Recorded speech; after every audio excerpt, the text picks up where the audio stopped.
All right. Hey kids, how about a little extra magic hour?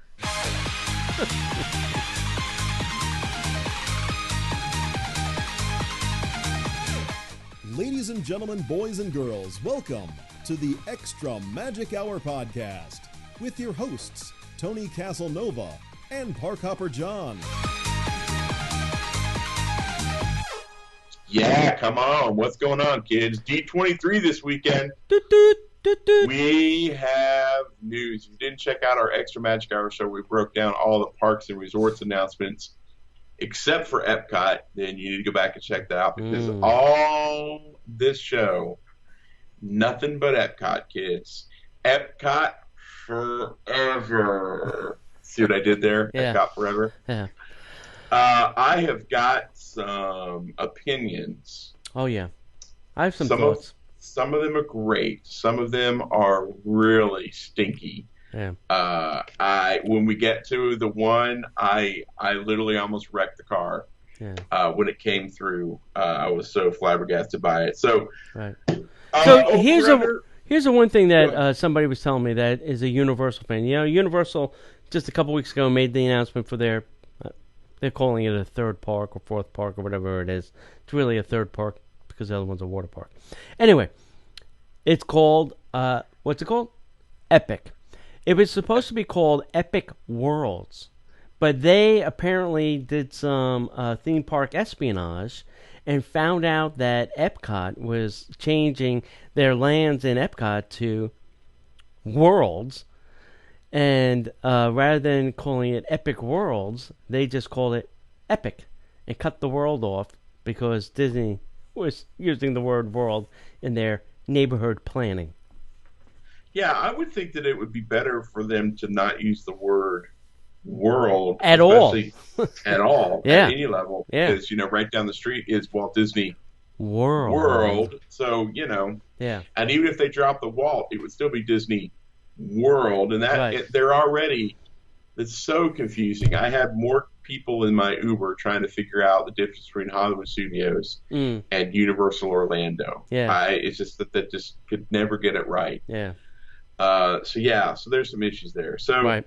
to set the stage, we have Mr. Bob Chapek, who is in charge of parks, resorts, cruise line. Parks, experiences, and consumer products. Is his There you title. go. Which includes the theme parks, the resorts, the cruise line, Aulani. ABD. Adventures by Disney. That's what I was thinking of. Yeah. Does it include DVC? Yeah. Yep, DVC and merchandising. Yeah. So good God, that guy's got his thumb in a lot of different pies. Everything that is not entertainment. No television, no movie, no cartoons, none of that. Anything that is not recorded and pushed out in some kind of stream is Bob's. Yeah, they had to bring it in because Disney Plus took over D23 this year. Oh God, yes. So over under, if you had to give it a score, 1 to 10, 10 being epic. See what I did there? Mm-hmm. What's your thoughts on the overall announcement of what they're doing at Epcot? Okay. For me, Epcot needs a huge facelift. I agree with them. Yes, it is time to give this park an overhaul. Now, I've said many times on this show and many other shows that we've done that Epcot for me has always been two different places. Either I was, with you guys in the back going to see something in the American Garden and then going for dinner, and we never went to the front of the park. Or I might have been with family and friends or even you guys doing something in the front of the park and we never went to the back of the park. So for me, it was two separate things. Right. So I think what they're trying to start to do, and we'll talk about some of the details of how they're going to do this, is they're starting to put intellectual property in the back. And somebody on Facebook said that, well, they should call it IP cot, intellectual property cot. Right. It's the intellectual property community of tomorrow, which may be true in some sense, because I think they're trying to merge the two things that I've been keeping separate for so many years to put them together. So, and I really they're trying to put more dining up front. We'll talk about how they're doing that with the new restaurant announcement, things like that. And then they're trying to put more attractions in the back, and we'll talk about how those are getting done. So that's my opinion. I think it's a, Epcot was built as a prototype community of tomorrow. That's not happening. Okay, I get it. I understand it. Walt was a visionary. He was more of a city planner than he was a theme park planner. That was his. We've had Sam Genoway on the show talking about that. Go get Sam's book. He talks all about that. So I think he was a city planner, but Disney built the city. It's called Celebration, and it ain't going to happen in this theme park. So let that part go. And Epcot also was supposed to have no characters in it, and now it has characters in it. So Right. they're trying to move from the past to the future. What is Epcot going to be in the future? And I think this is how they're going to roadmap this for us and say this is going to be the future of what is going to happen there. That's my Right. 2 cents. Okay, great. Answer my question then. 1 to 10.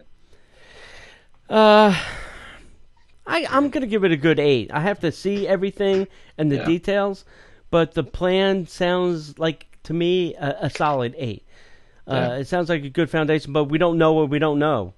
Right. They've given us what they want us to know at this point, but we'll have to start talking to people around Right. Epcot and finding out what the true story is, because Right. I'm going to give it given the information that I've seen, I'm going to give it a 9. And here's Okay. why.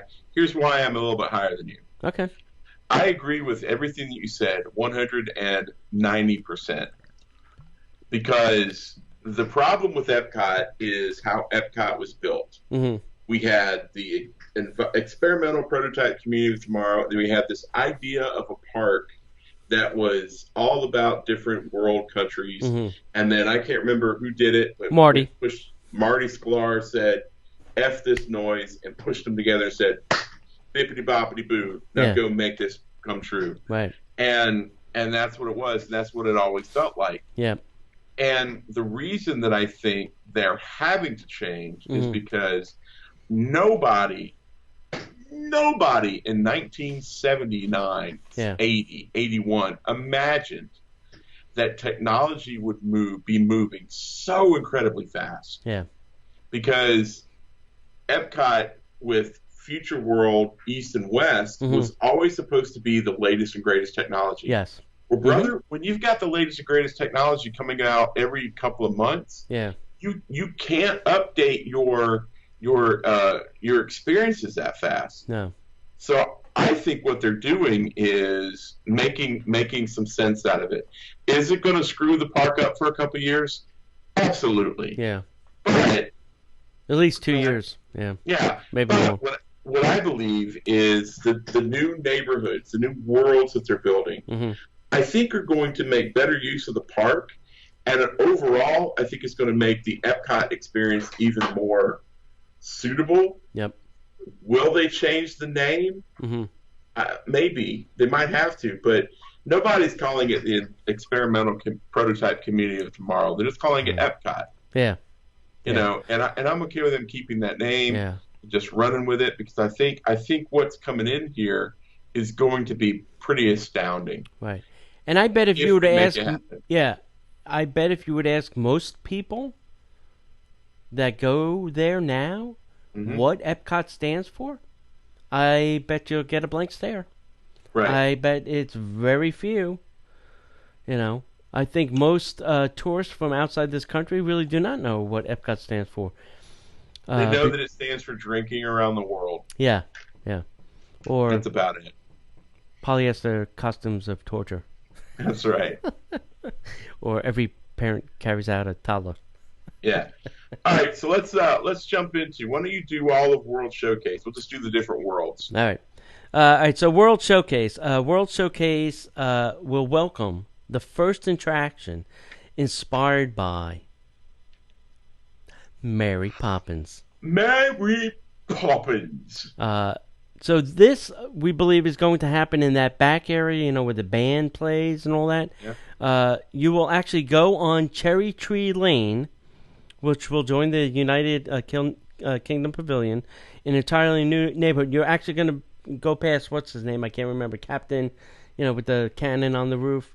Mm-hmm. Go past that, and you're going to enter Mary Poppins, the Banks kid's house, to enter into the attraction. I cannot wait for this. I agree, 100%. I was like, oh. Yeah. Right. Do we have any idea what the attraction is going to be? No, they did not, and they had no real concept art. The only thing they were showing was Cherry Tree Lane, and that was it. And they were leaving the rest up to our imagination. I hope it's epic. I hope it's really good. That's still pretty good. Yeah. You know. I think it's been spectacular.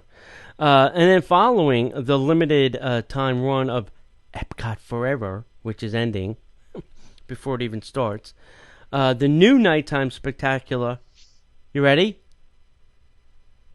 Harmonious, and the U.S. is emphasized. Harmonious. Us. Hashtag us. Will be the largest ever created for a Disney park, celebrating how the music of Disney inspires the people of the world. That's the one I almost wrecked my car on. Yeah, and the one track that they play is, oh God, what is the name of that? Journey, Child's Journey. You know the song I'm thinking about? I'll have to go find it. From what show? From when Epcot opened back in the 80s. Oh, really? Yes, they're going all the way back to the original soundtrack of Epcot to put this music in this show. Yeah, so yeah. Wow, hang on just 1 second. So it's Child's Journey from Epcot. Yeah. What's it? I can't find the name of it. Yeah, I can't find it. I'll look it up. See if I can look it up and we can talk about it. Yeah. So this is they're trying to bring all of the music of Epcot, and I agree with them to some point that there has been a lot of epic music done in Epcot, and they're trying to celebrate that, and I kind of agree with them. But that name is awful. It's like Reflections. It's what the hell or Disney Plus. What the hell were you thinking? Yeah, that name is awful. Yeah. I'm like, you've had years to develop this, and you come in with Harmony-Us. Yeah. First of all, it does not withstand the time tested. Like Illuminations. Yeah. That stood the test of time. 20 years. Hashtag. Well, hashtag whatever. Yeah. Is not going to stand the test of time. I feel like this whole Harmonious thing is not going to work. Yeah, people are going to start cutting it down to Harmony. Yeah. Right. Harmony. Yeah. Harmony-Us. Yeah. All right. I could rail all day. Yep. So. Then in the summer of 2020, and you'll notice the word 2020 coming a lot in this announcement. The France Pavilion will offer even more for guests to discover, including the much anticipated attraction Remy's Ratatouille Adventure, as well as a new restaurant, which we talked about, the Le Crêperie de Paris. So the people that do Chef de France are doing this creperie, so it's going to be upscale, not grab and go kind of crap. Also in the France Pavilion, the classic Impressions de France film will be joined by the all-new Beauty and the Beast sing-along. Oh, yeah. And he says that this will have a twist that we are not going to expect. So we'll have to see with that. So the idea is they're going to alternate this. French film, Beauty and Beast. French film, Beauty and Beast. French film, Beauty and Beast. So that's really going to confuse the hell out of people, but good. Yeah, that'd be great. That'd be great. I think the French film needs a little updating and probably digitized and a little more high-tech. But I agree. Yeah, we'll get to that. Canada Far and Wild, in the Circle Vision 360 will debut in January of 2020 in the Canadian Pavilion with new scenes and a new story. I hope they leave Martin Short in there because I find him very funny. Yeah, If he has new jokes, that'd be great. Yeah. Yeah. Once you see that a few times, you're like, okay, thank you. Yeah. And I'm not a fan of the 360. I don't like standing. I would prefer a seat if you could afford one. Yeah. How about a seat that rotates around that I can, I don't know, control myself which way I want to point it? Well, I don't know. Something. Yeah. Anyway. Yeah. What else? Yep. In the China Pavilion, the Wondrous China, which will be a new 360 film, will take guests on a spectacular journey across China, filmed and presented in a completely seamless 360 digital film. So, wow. In the Canada one, there's parts of you can see the screen breaks, and this is going to be seamless. Well, that sounds great. That's all happening in and around the World Showcase. Yes, still the world and a showcase. Yep. Yep. The next neighborhood or world we'll be visiting will be World Celebration. Ta-da! The iconic spaceship Earth is going to remain a voyage through time as the journey transforms yet again with new scenes reflecting the universal nature of the human experience. Mm-hmm. I thought it was supposed to be about technology. Yeah, no. That ain't more. A new guide and an all-new narration will focus on storytelling paired with state-of-the-art technology that will bring people together. A brand new pavilion, and this got me excited until I really started thinking about it. A brand new pavilion will be the home for Epcot's signature festivals, all 465 of them. And it will provide a stunning view of World Showcase and an ideal spot to witness the park's nighttime spectacular. This beautiful 3-level structure will have one of the most remarkable designs at any Disney park and will become a new icon for Epcot. Yeah. So the way Bob was describing it is there'll be the ground level, the promenade. Then there'll be what they're calling the middle level is the expo. And I think that's where a lot of the demo stuff will happen. And then the top will be a rooftop with trees and grass and whatnot that will be facing World Showcase so that you'll be able to see the fireworks from atop of this building. I hope that they keep that open for people. Yeah, so that is the $1 million question. If it's going to have these beautiful views, is this going to be just for Golden Oak and Club 33 people? Or is any idiot with an annual pass going to be able to get up there and see the damn fireworks? Yeah, is it going to be something that's only available to people who are doing corporate events? Yeah. Is it only going to be available to people during the special events happening in the festivals? Right. We don't know that, but that's a question that I would like to have answered. Yeah, because the other thing, too, and it's not mentioned in here, is Bob is saying that when you exit Spaceship Earth, you're not going to exit the way you normally do now. They're reconfiguring the track. They're keeping some of the scenes, but also doing some other reimagineering.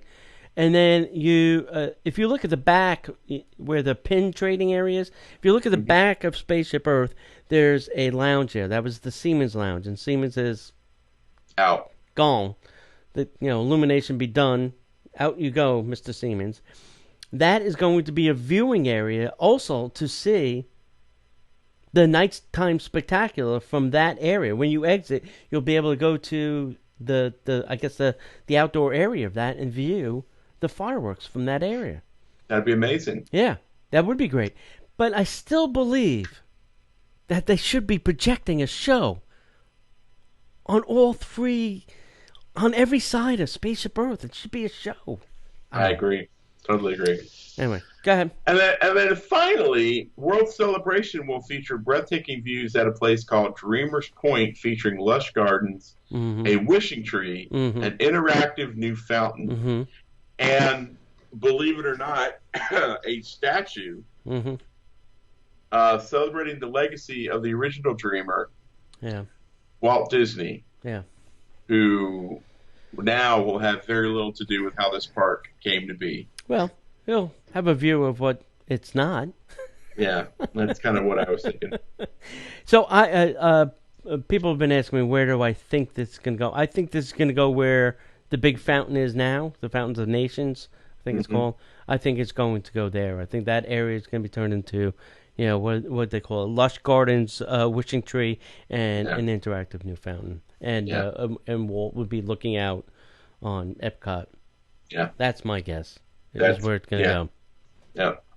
Because they really didn't say, and you can't tell from the concept art where this thing is.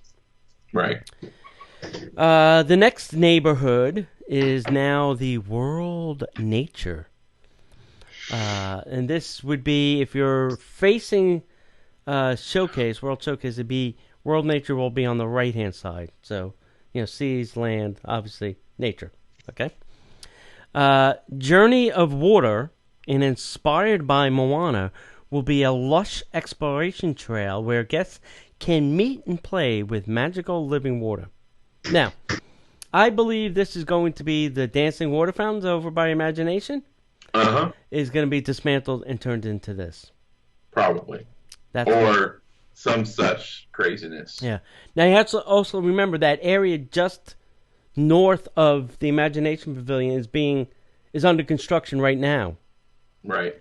So I'm thinking this is going to be part of that lush garden water experience area, and they're just getting ready for it. The Land Pavilion is getting a new film. We spoke about this on the live show. Right. Awesome Planet, which showcases the spectacular beauty, diversity, and dynamic story of the planet. And this will begin welcoming guests in January of 2020. There you go. Yeah. Part of the 50 new things you can do for the 50th anniversary. They're all starting the year before, so you'll have 50 new things ready to go on the anniversary. That's right. And then finally, the new land that we're going to be, the new neighborhood that we're going to be exploring will be called World Discovery. Now, this is going to be the opposite side. This is more over by Test Track and Mission Space. And when I tell you what's over there, that'll make even more sense. Yes.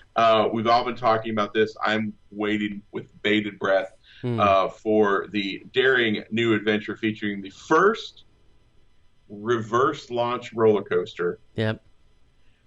Featuring the Guardians of the Galaxy. And now we have a name, Cosmic Rewind. Yep. This thrilling family-friendly attraction will feature a never-before-seen storytelling coaster that creates and merges the craft of storytelling with state-of-the-art technology that rotates to focus the guests on the action wherever it may be. Front, back, side, upside down, inside out. That's a different movie. I think this is going to be incredible. I am really looking to see how they do this. So why do you think a reverse launch? What is how's this story going to be? I don't know. I have thoughts and things in my head. I'm like, why did they want to go reverse? What could they want to show or not show us? Well, I could see them telling a story and then coming up on something. Yeah. And then just like trying to haul butt out, and then you launch. Yeah. I cannot imagine sitting there. Like, imagine being in the rocket roller coaster, but sitting in reverse, and that thing takes off, and you're like literally just going like this. I'm like, that's going to be some problems for some people. Yes, it may be. All right, so I get car sick if I cannot see the road.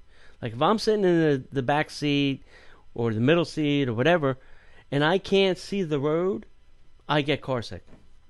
So I usually have to sit in the jump seat or the driver's seat so that I can see the road. So yeah, I may get coaster sick if I can't see where the hell I'm going for the first 30 seconds. Well, if you're good at,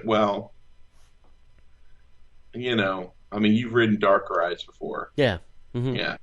So I don't think, when they say this is going to be the first reverse launch system, I don't think this is going to be like shooting you backwards at a high speed because they can't risk the neck problems for everybody. My neck couldn't withstand rock and roller coaster. A good whiplashing? Yeah, my head would pop right off. Yeah.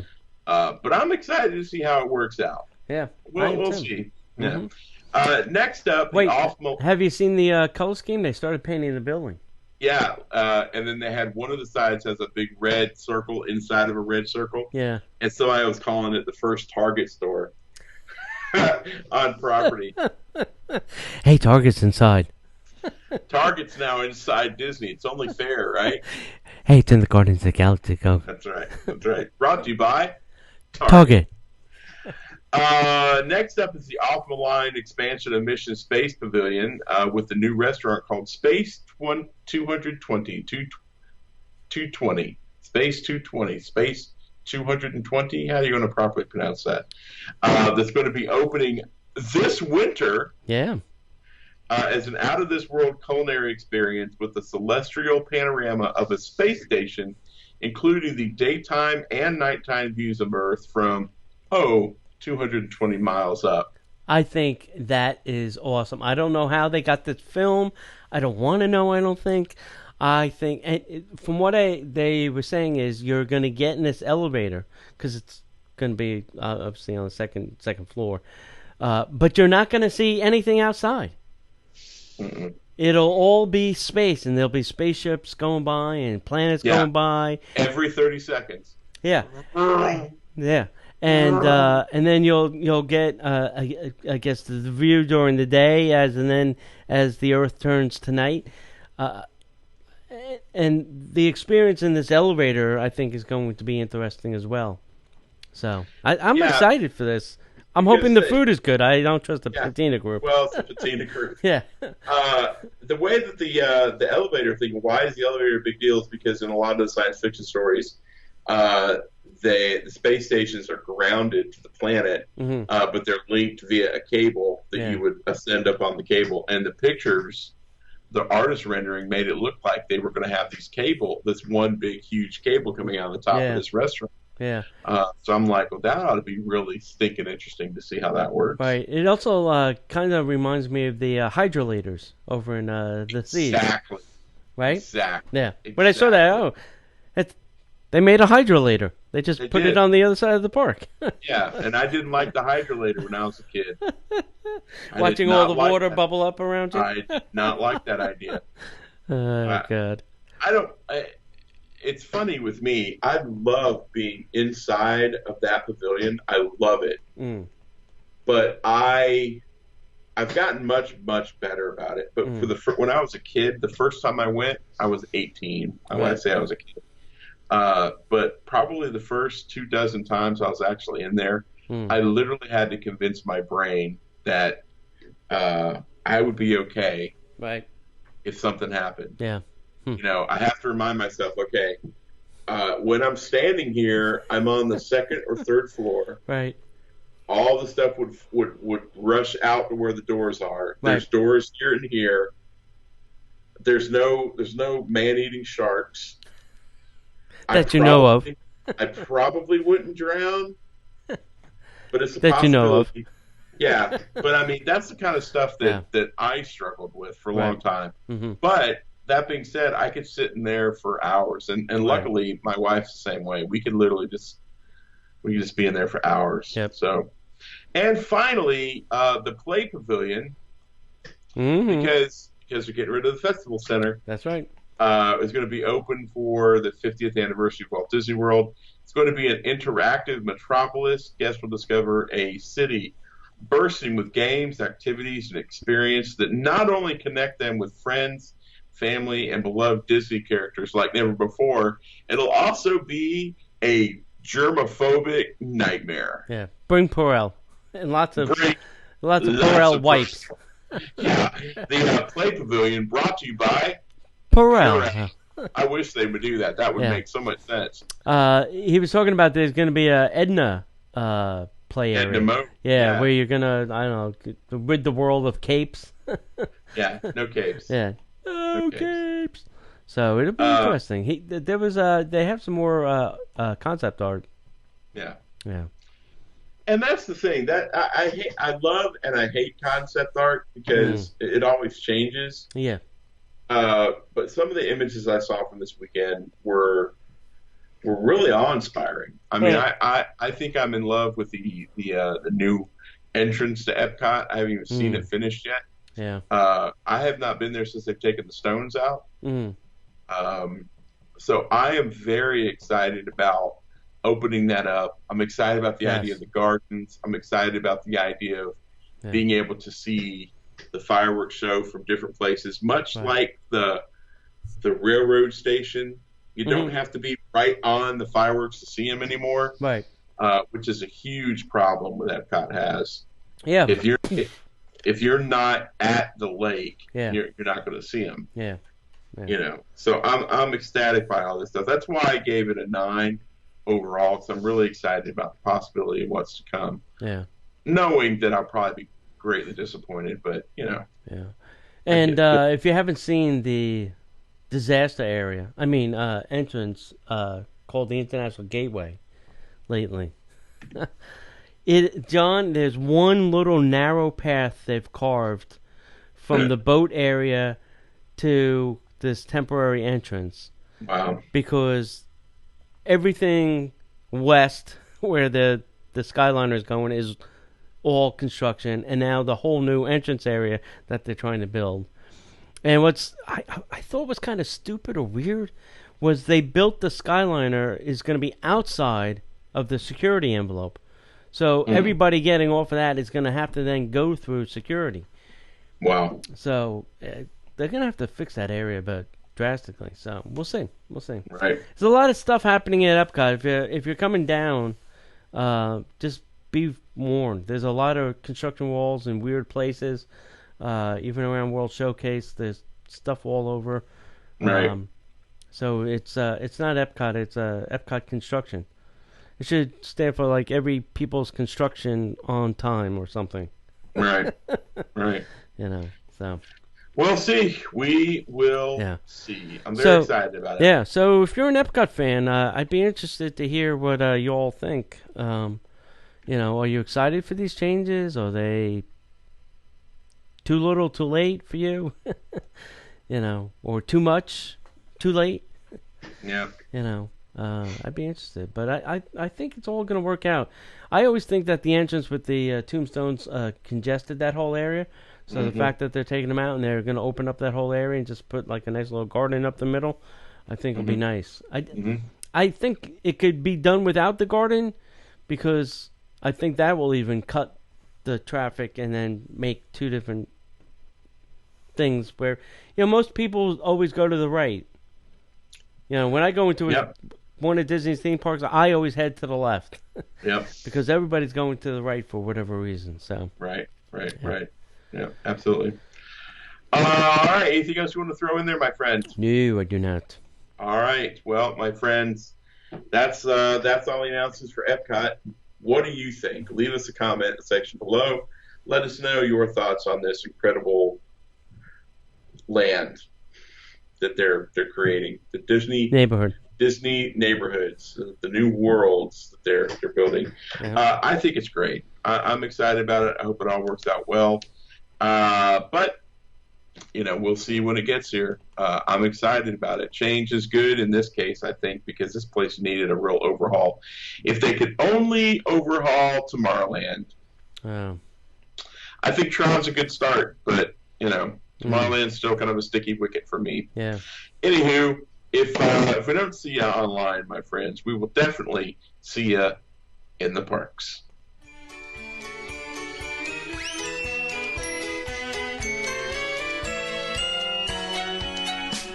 The Disney Parks Podcast is not affiliated with the Walt Disney Company. All Disney parks, attractions, lands, shows, event names, etc. are registered trademarks of the Walt Disney Company.